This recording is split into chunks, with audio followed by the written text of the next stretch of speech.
12,000 booking dalam masa kurang 7 hari. Kurang 1 minggu guys. Proton X50 telah dibooking lebih daripada 12,000 unit. Wow.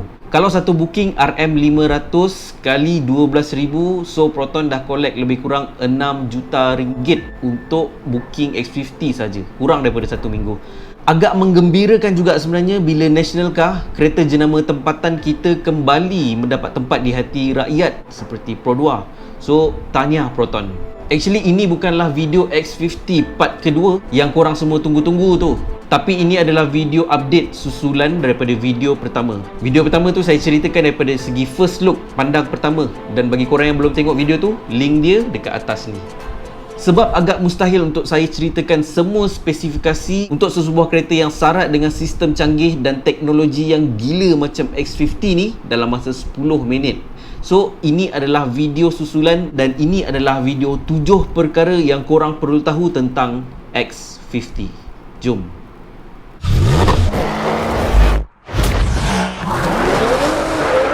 Nombor 1, infotainment. Proton X50 ni didatangkan dengan teknologi yang syarat dengan infotainment yang terkini dan canggih. Sama juga seperti X70, seperti voice command, 360 degrees camera yang sangat-sangat canggih dan responsif cepat. Meter cluster dia pun sangat-sangat menarik, jelas susun atur dia mudah kita fahami. Dan kemudian yang paling penting, dia punya head unit didatangkan dengan intelligent head unit 10 inci. Wow, sangat-sangat besar, lebar 10 inci. Kemudian dia ada weather forecast dan dia punya resolution dia sangat-sangat jelas. Sama juga yang ada dalam X70, cuma untuk X50 dia dapat sistem yang lebih upgrade, yang lebih terkini berbanding X70. Tapi basically semua lebih kurang sama. Apa yang korang dapat kat X70, korang akan dapat juga dekat dalam X50. Dan satu lagi untuk variant flagship, dia juga didatangkan dengan TPMS, iaitu Tire Pressure Monitoring System. So benda ni kita boleh monitor kita punya tire pressure, tayar kita cukup angin ke, pancit ke tak ke, melalui daripada dalam kereta saja. So tak perlulah setiap kali nak travel jauh-jauh kita pergi Petronas cek tayar satu persatu. Tapi antara semua sistem canggih tersebut, ada lagi satu fungsi X50 ni yang agak gila, iaitu auto parking. Wow. So X50 ni memang didatangkan dengan auto parking, dan saya yakin auto parking ni lah sebenarnya yang menjadi killing point untuk X50 ni, sampai buatkan ramai orang sanggup booking kereta ni walaupun dia tak tahu lagi harga kereta ni berapa. Dan setakat hari ni, ini adalah sistem infotainment paling canggih untuk sesebuah kereta segmen B yang ada dekat Malaysia ni. Nombor 2, iaitu Proton Link. Proton Link ni juga boleh dikategorikan sebagai infotainment, tapi saya asingkan sebab Proton Link ni mempunyai sistem yang lebih banyak daripada apa yang ada kat dalam head unit dalam X50 itu sendiri. Iaitu Proton Link kita boleh connect, kita boleh control kita punya kereta melalui handphone sahaja. Dengan Proton Link ni korang boleh monitor keadaan kereta korang melalui korang punya handphone saja, iaitu korang boleh monitor daripada segi bateri kereta, kurang ke, penuh ke, minyak kereta, handbrake on ke tak on, korang nak lock ataupun unlock kereta daripada jauh. Banyak lagi fungsi yang kita boleh kontrol kereta kita melalui telefon kita daripada jauh, as long as kereta dan telefon korang ada internet. Itu sahaja. Dan satu benda baru yang ada pada Proton Link pada X50 ni adalah kita boleh start enjin kereta kita melalui handphone saja. Korang boleh start enjin kereta korang dan korang boleh offkan enjin kereta korang melalui handphone saja daripada jauh. Tapi yang akan mendapat authorize untuk semua kontrol ni adalah untuk owner kereta itu saja. Owner kereta saja. Biasanya dia akan daftarkan nombor telefon korang pada Proton Link ni waktu korang register kereta korang nanti. Tapi ada satu lagi benda yang agak bahaya untuk X50 ni daripada segi dia punya Proton Link, iaitu kita boleh monitor kereta kita daripada jauh. If let's say kawan-kawan korang pinjam kereta korang ataupun korang buat sewa kereta ke kan, ataupun husband korang pinjam kereta korang, korang boleh tengok kereta tu berada dekat mana sekarang. Let's say sekarang kita berada dekat KL dan kereta tu sekarang dibawa ke Perlis. If let's say korang boleh monitor kereta tersebut melalui handphone saja. Kita boleh nampak kereta tu bergerak ke, parking ke, dia punya engine on ke, off ke, tingkap dia buka ke tak buka ke, minyak dia penuh ataupun tak penuh. So benda ni sebenarnya agak baik juga daripada segi sistem security if let's say kereta kita kena curi ataupun sebagainya. Tapi agak bahaya sekiranya kalau korang ada skandal, sebab wife korang pasti akan dapat trace ke mana korang pergi. So, untuk korang yang ada skandal, jangan beli X50 ni. Nombor 3, Nombor 3, sistem safety yang lengkap dan paling canggih yang ada pada mana-mana kereta segmen B dekat Malaysia ni.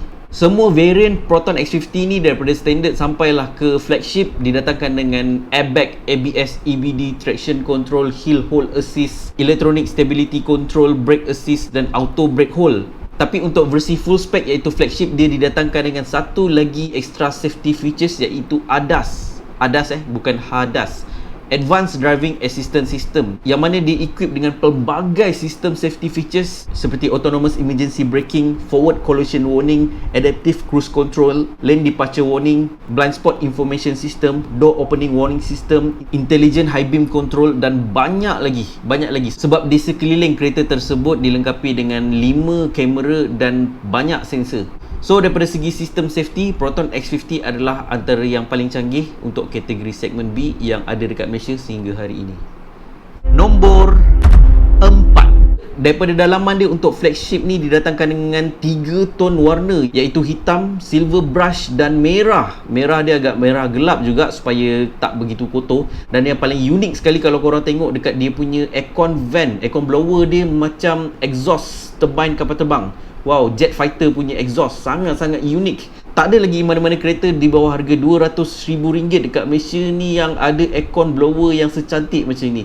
Wow, sangat-sangat unik dan ini adalah salah satu faktor yang paling saya suka sekali untuk Proton X50 ni.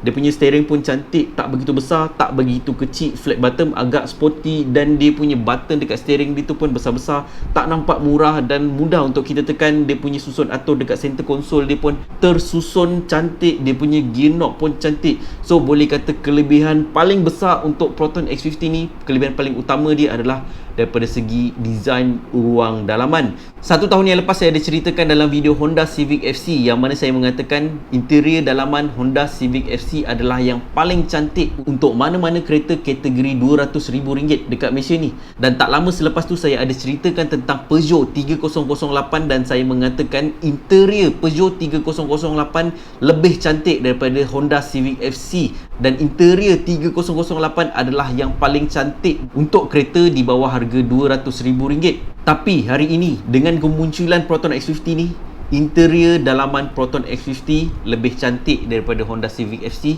dan lebih cantik daripada Peugeot 3008 itu sendiri. Dan ini adalah interior dalaman yang paling cantik saya pernah lihat untuk sesebuah kereta kategori RM200,000 ke bawah. Wow, sangat-sangat menakjubkan. Nombor 5. Nombor 5, Proton X50 versus Honda HR-V. Kita semua tahu rival terdekat Proton X50 adalah Honda HR-V. Ini adalah dua SUV segmen B paling popular dekat Malaysia ni. Tapi kalau kita nak bandingkan daripada segi spesifikasi, of course Honda HR-V akan kalah teruk berbanding X50 yang syarat dengan teknologi dia. Dan daripada segi harga pun kita tahu Honda HR-V walau macam mana pun akan jauh lagi mahal daripada Proton X50. Tapi apa yang saya nak bandingkan dekat sini di antara X50 dan HR-V adalah daripada segi dia punya ruang dalaman dan kualiti buatan dalaman. Yang mana saya dah tengok sendiri depan mata Proton X50 minggu lepas dan saya bandingkan HR-V daripada segi ruang dalaman dia lebih besar daripada X50, terutamanya daripada segi tempat duduk di bahagian belakang. Honda HR-V memang ternyata lebih luas sedikit berbanding Proton X50. Tapi bagi saya Proton X50 punya keluasan pun not bad juga. Cuma HR-V Honda memang kita tak boleh pertikaikan daripada segi dia punya practicality ruang dalaman dia. Honda adalah master daripada segi pembuatan, pembikinan, design dan practicality untuk ruangan dalaman. Especially untuk seat belakang Honda HR-V tu dia boleh buat magic seat. Itu yang tak ada pada mana-mana kereta lain. Tapi daripada segi kualiti buatan dan kualiti bahan binaan yang digunakan, Proton X50 ternyata nampak lebih premium, nampak lebih berkualiti. Bahan-bahan yang digunakan macam dekat dia punya dashboard material tu dia menggunakan soft touch yang berkualiti dan banyak sebenarnya material soft touch yang kita boleh jumpa dekat dalam sekeliling dalam kereta tersebut. Dan daripada segi kualiti bahan yang digunakan berserta kualiti pemasangan dia pun bagi saya sangat-sangat cantik, sangat-sangat kemas. So daripada segi practicality dan keluasan dalaman, HR-V menang. Tapi daripada segi kualiti bahan binaan yang digunakan, Proton X50 menang. Nombor 6. Performance engine. Untuk variant flagship, Proton X50 ni didatangkan dengan enjin 1.5 liter turbo gasoline direct injection TGDI 3 silinder, dan dia menggunakan kotak gearbox 7 speed dual clutch transmission yang mana dia produce lebih kurang 177 horsepower dan 255 Newton meter of torque. Wow, memang sangat-sangat besar kalau kita bandingkan dengan Honda HR-V yang menggunakan enjin 1.8 iVTEC yang produce lebih kurang 140 horsepower dan lebih kurang 170 Newton meter of torque. Memang nampak jurang yang sangat besar dekat situ. Dan untuk sebuah enjin yang produce 255 Newton meter of torque ni, untuk mengangkat berat beban lebih kurang kereta ni lebih kurang 1.3 1.4 tan, sangat-sangat kuat sebenarnya, sangat-sangat pick up. Memang saya jangkakan takkan ada lag punya. Tapi the problem is dekat sini dia menggunakan 3 silinder bukan 4 silinder. So dekat situ ada kekurangan untuk enjin yang menggunakan 3 silinder ni. Biasanya untuk enjin yang menggunakan 3 silinder ni kita akan rasa bergetar dekat dashboard dia waktu kita idle. Tapi kita tak pasti lagi sebab saya belum dapat test drive lagi kereta ni. Tapi the point is, adakah waktu kita bergerak, waktu kita berjalan, masih rasa tak dia punya getaran tersebut? Itu yang paling penting. Sebab waktu idle, waktu berhenti memang susah untuk kita hapuskan getaran tersebut, sebab memang itulah karakter untuk 3 silinder. Tapi waktu berjalan tu paling penting. Sebab kebanyakan kereta yang menggunakan 3 silinder, waktu idle saja dia bergetar, tapi waktu dia bergerak dia smooth. Okey, so daripada segi getaran, vibrate tersebut saya tak pasti lagi, dan saya akan ceritakan detail tentang perkara ni waktu saya test drive kereta tu nanti. So, tunggu video test drive.